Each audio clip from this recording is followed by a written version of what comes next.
There's a lot of tox practitioners who avoid treating the lower third of the face because they've either had too many adverse events winding up with wonky smiles, or they realize they just don't understand the anatomy in the area and it ends there. In order to confidently inject the lower third, you have to know the anatomy. So let's break it down by categorizing the muscles into 3 groups. We've got the lip elevators, or the smilers, the depressors, or the frowners, and the fine lip controllers, or the pouters.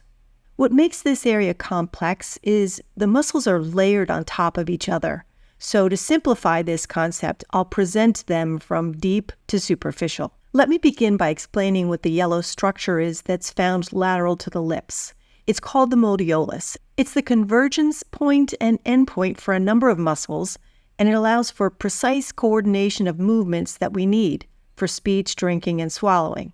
Its presence allows very finely controlled and complex movements that often involve multiple muscles tugging on it at the same time to precisely modulate the location of the corner of the mouth. And this differs from muscles that insert directly into the lip because these muscles tend to act in isolation, focusing on discrete movements of the lip tissue itself. Let's start by looking at our first category, which is the elevators or the smilers. The deepest elevator, or smiler, is levator anguli oris. It takes its origin on the maxilla and zygoma just inferior to the infraorbital foramen.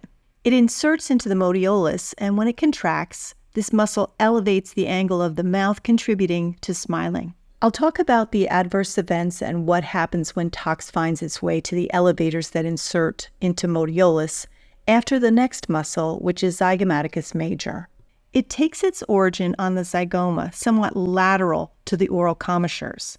It also inserts into modiolus, and when it contracts, it elevates the lips superolaterally. You can start to see the layering of muscles happening here, and you can see that zygomaticus major sits superficial to levator anguli oris. If tox is unintentionally delivered to either of these muscles, the corner of the mouth won't be able to elevate. And this is a pretty awful adverse event for the patient, and they're usually stuck with it for a while.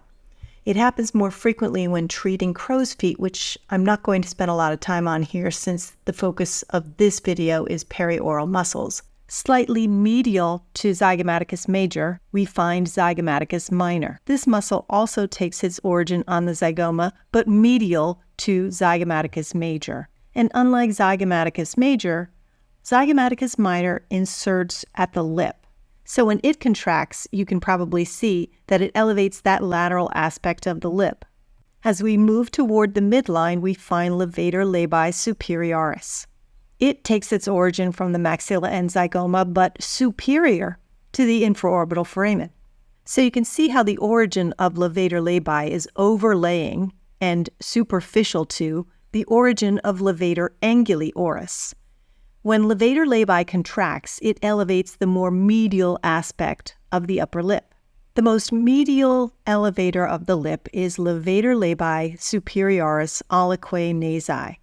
It takes its origin on the frontal process of the maxilla. It inserts into the upper lip and the ala of the nose.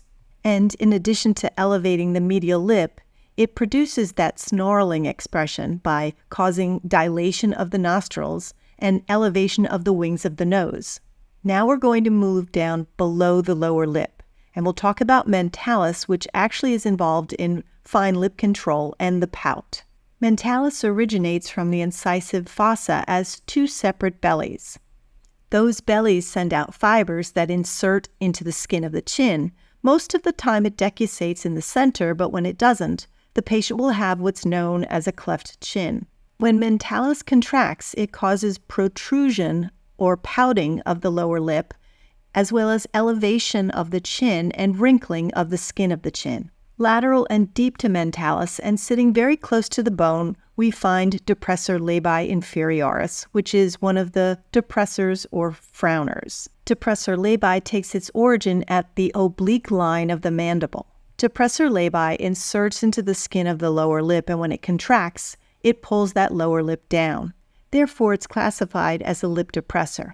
And since mentalis fibers diverge greatly as they insert into the skin of the chin, The medial aspect of depressor labii runs deep to some of these lateral and superficial mentalis fibers.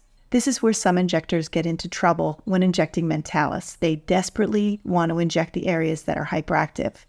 And when the injection site is too lateral, the depressor labii inadvertently gets treated, resulting in a lip asymmetry. Superficial to depressor labii, we find depressor anguli oris. Depressor anguli also takes its origin from the oblique line of the mandible, as well as the mental tubercle. It inserts into the modiolus and lies superficial to depressor labii. This is where injectors often get tangled up and produce asymmetries. When we aim for depressor anguli, you can see that we have to be superficial in order to avoid affecting depressor labii. Also, if we inject too medially, depressor labii again comes into play and can lead to the same problem. The next muscle we'll discuss is risorius. This tiny muscle takes its origin superficially from the parotid-mesenteric fascia. It inserts into modiolus, and when it contracts, it draws the angle of the mouth laterally. It's involved in the smile complex. This is the muscle that can mistakenly be injected when treating the masseter. It comes into play when the masseter injection is placed too rostral and too superficial. This results in an asymmetry when the patient's unable to move the oral commissure lateral when smiling. The final muscle we'll cover is Orbicularis oris, which is the most superficial of all the perioral muscles. This muscle takes its origin from other muscle fibers and the modiolus. It inserts into the skin and mucous membrane of the lip, and it's involved in very fine lip control, and it also pouts the lip. Injectors often underestimate how thin and superficial this muscle is and wind up inadvertently injecting either the elevators or the depressors that run deep to Orbicularis oris and produce these wonky lip asymmetries. So when we're targeting Orbicularis oris for either perioral rhytids or a lip flip, these injections must remain very superficial. I hope that helps demystify the lower third, and I'd love for you to leave a comment below and let me know what other topics you'd like to see covered.